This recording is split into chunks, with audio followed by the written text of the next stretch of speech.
Sans nous, vous ne touchez pas les assurances vie auxquelles vous avez droit. Sans nous, vous ne touchez pas votre héritage. Sans nous, vous ne pouvez pas faire toutes les démarches liées à votre entreprise. Et sans nous, vous avez beaucoup de soucis pour avoir tout l'argent qui vous est dû et dans des délais raisonnables. Bonjour, je m'appelle Elisabeth et je travaille au service de l'enregistrement de Vaucluse.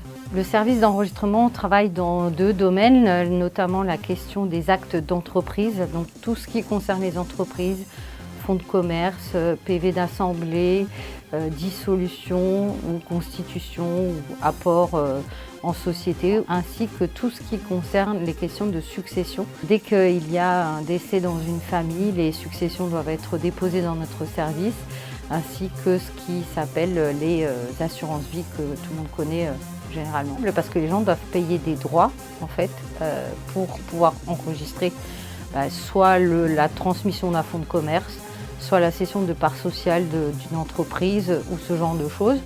Donc ça, tout ça doit être enregistré chez nous et ça coûte plus ou moins cher. Et après, tout ça, ils ont besoin de notre information d'enregistrement, souvent pour aller déclarer l'information au registre de commerce ou au tribunal de commerce. Sinon, c'est pas valide. C'est-à-dire que c'est nous qui faisons en sorte que l'action soit enregistrée et fait foi et date l'événement. Depuis le 1er janvier, la dématérialisation de la déclaration de dons de sommes d'argent, ce qui perturbe un petit peu les contribuables évidemment, parce que jusqu'à présent c'était un dépôt papier et aujourd'hui il faut aller déclarer via son espace personnel, il faut trouver le bon onglet qui a été déplacé et c'est une obligation, c'est pas un choix des gens, ils ont une obligation depuis le 1er janvier qui est potentiellement pénalisable. Il y a encore beaucoup de déclarations papier qui arrivent dans nos services. Un, parce qu'il y a beaucoup d'exceptions à cette règle et ensuite parce que les gens ne connaissent pas l'information, et surtout n'arrivent pas à le faire.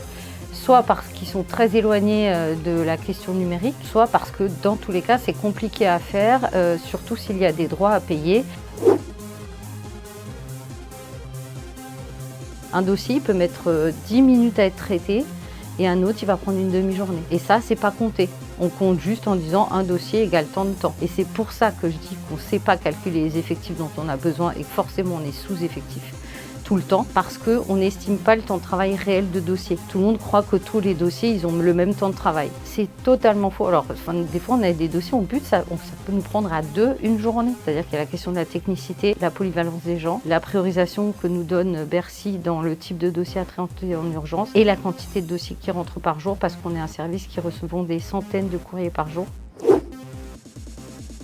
Il y a la difficulté de gérer, à réussir à rentrer un rond dans un carré, quoi. C'est-à-dire que on doit faire des dossiers prioritaires. Tout le monde ne sait pas les faire et forcément, entre ceux qui savent faire et qui vont un peu plus vite, ils ont un peu l'impression que c'est eux qui font tout, alors que les autres, tout le monde est de bonne volonté.